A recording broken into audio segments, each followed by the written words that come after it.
Honda मोरे गाँव बिगड़ गए दारू माँ भैया घर बिगड़ गए दारू माँ मोरे गाँव बिगड़ गए दारू माँ भैया घर बिगड़ गए दारू माँ।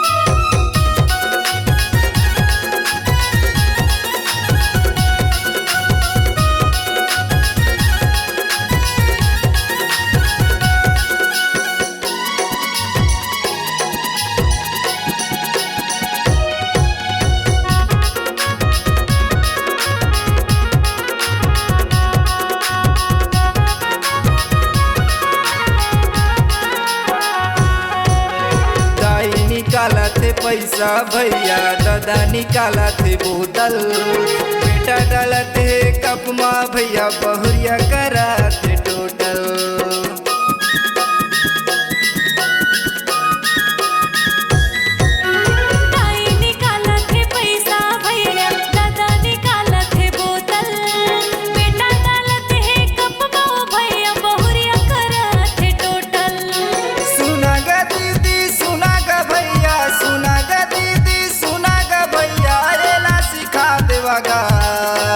एला समझा देवागा मोरे गाँव बिगड़ गए दारू माँ भैया घर बिगड़ गए दारू माँ मोरे गाँव बिगड़ गए दारू माँ वो दीदी घर बिगड़ गए दारू माँ।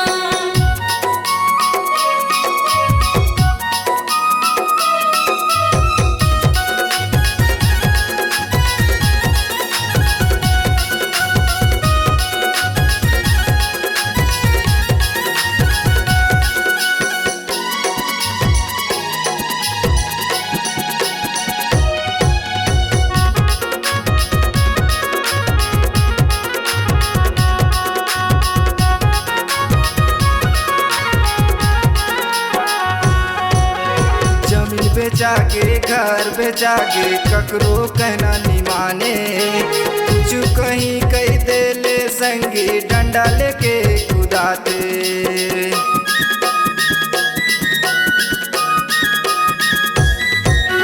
जमीन बेचा के घर बेचा के ककरो कहना नहीं माने कुछ कहीं कही दे लेगा संगी डंडा लेके कुदाते।